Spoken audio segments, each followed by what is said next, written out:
You change your oil religiously. You've never missed a service interval. And yet one morning, your oil light blinks on, and your dipstick shows a full quart gone. No leak, no smoke, no warning. The dealership smiles and says, completely normal. Then they point to the fine print, a clause that lets your engine legally burn a quart of oil every 1,000 miles and lets them walk away owing you nothing. That clause was written by lawyers, not engineers, and today we're exposing exactly why it exists. Before anything else, understand this: you are not alone. And this is not bad luck.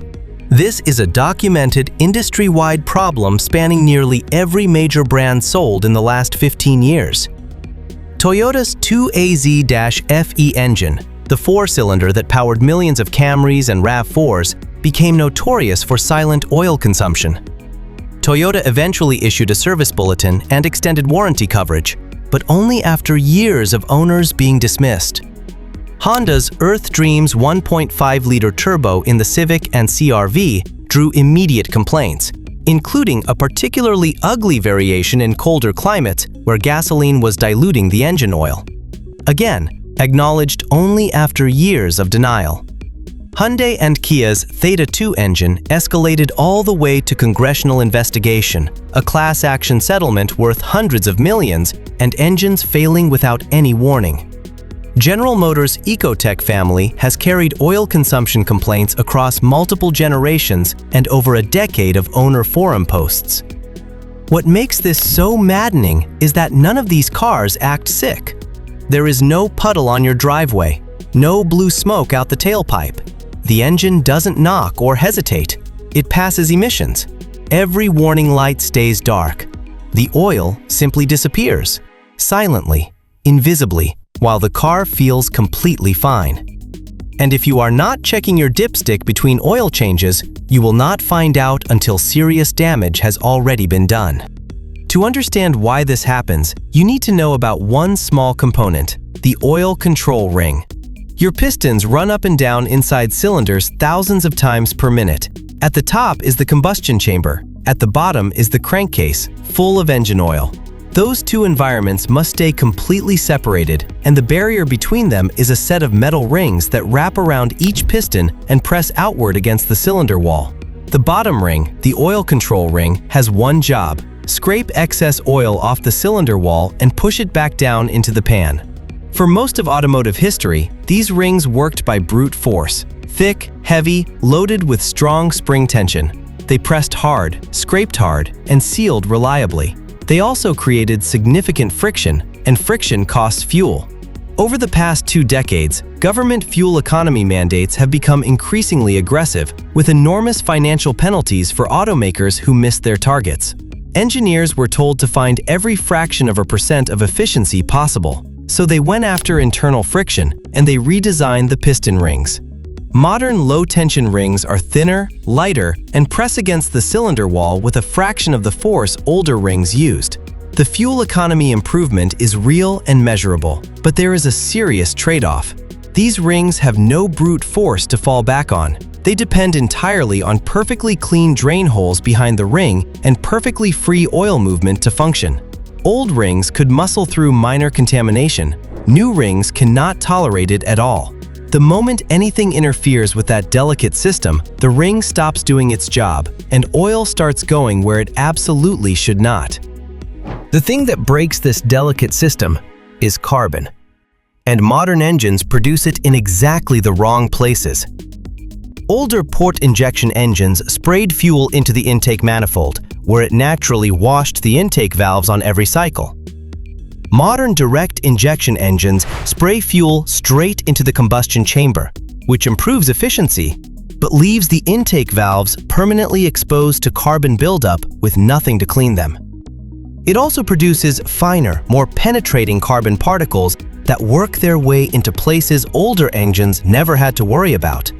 Specifically, the tiny drain holes behind the oil control ring. Here is how the failure unfolds. Carbon settles into those drain holes during normal operation. The engine's heat bakes it into a hard, varnish-like deposit that an oil change cannot remove. The drain holes get blocked. Oil backs up behind the ring, bakes, and fills the ring groove itself. The low-tension oil control ring, which was already barely pressing against the cylinder wall, gets physically glued in place. It stops expanding outward. A microscopic gap opens between the ring and the cylinder wall. Now, on every piston stroke, a thin film of engine oil slips past that gap, enters the combustion chamber, and burns along with the fuel. Not dramatically, not visibly, just a slow, relentless, invisible consumption. While the engine management computer compensates quietly, the car runs perfectly, and your dipstick tells you the truth that nothing else will. Burning oil does not just mean buying extra quarts. It actively destroys other components, and the costs stack up fast. First to go are your spark plugs. Oil burning in the combustion chamber leaves a chalky, ash-like residue on the plug electrodes. As that crust builds, the plugs misfire, subtly at first, then noticeably. Rough idle, slight hesitation, a dip in fuel economy you might blame on a bad tank of gas. Premature plug replacement runs a couple $100. Annoying, but survivable. The second casualty is far more expensive, your catalytic converter. The converter uses precious metals, platinum, palladium, rhodium, to scrub harmful pollutants from your exhaust. These metals are extraordinarily sensitive to contamination.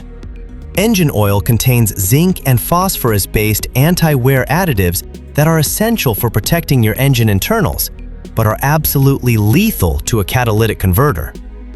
When oil burns and travels down the exhaust stream, those additives travel with it, bonding to the precious metal coating and forming a glassy layer that suffocates the catalyst. Sustained oil consumption at 1 quart per 1,000 miles will degrade your catalytic converter over time. Eventually, your check engine light comes on. You get an efficiency code, and the shop tells you the converter needs replacement. On a modern vehicle, that bill runs anywhere from $800 to over $2,500. And without it, your car will not pass a state emissions inspection.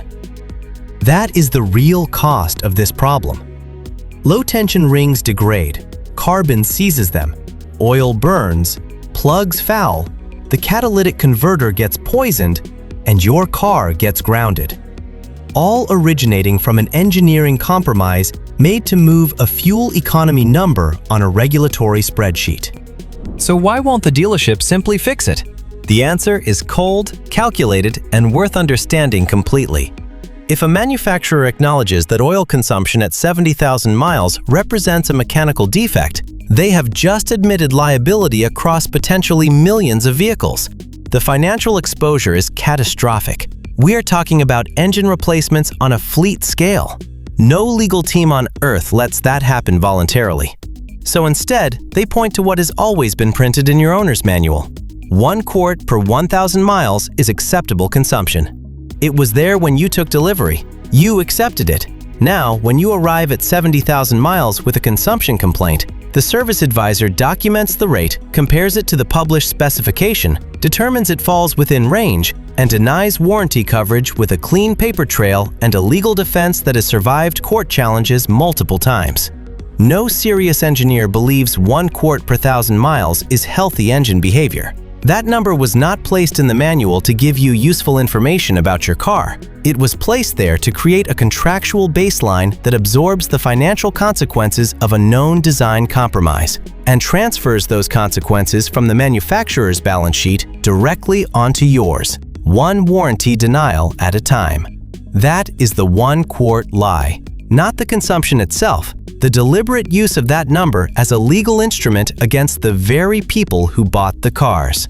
You are not helpless, and everything up to this point is only worth saying if it ends with something you can actually do.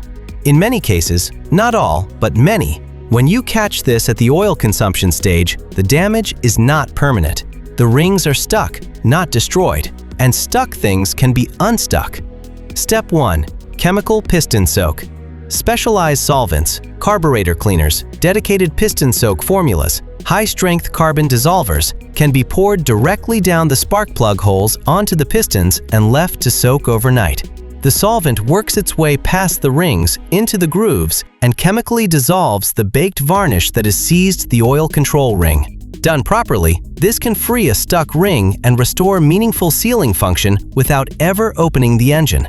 It is not a guaranteed cure, but for an engine in the early to mid stages of this problem, it can be genuinely effective for a fraction of any mechanical repair cost. Step 2. Aggressive oil flush. High detergent flush treatments added to your old oil before an oil change circulate through the entire oiling system, attacking sludge and varnish in the oil passages and ring grooves.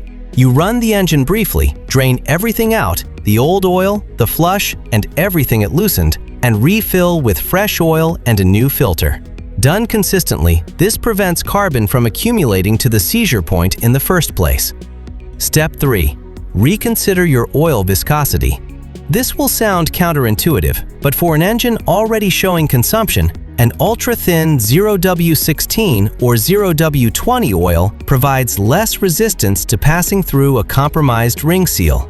In climates and regions where your vehicle's specifications permit it, moving up to a 5W30 can measurably slow consumption rate. It will not fix the underlying problem, but it can reduce the damage being done to your catalytic converter while you address the root cause. Pull your dipstick today. Not when the reminder light comes on, today. Get a baseline. Check it again in 1,000 miles. Know your exact consumption rate. The 1 quart specification is not a safety net built for you. It is a legal wall built against you. The best tool you have is knowing your own car better than the service advisor sitting across the desk from you. Check your oil, know your numbers, and drop your vehicle, your mileage, and your consumption rate in the comments. Because the more we map this problem together, the harder it becomes to call it normal.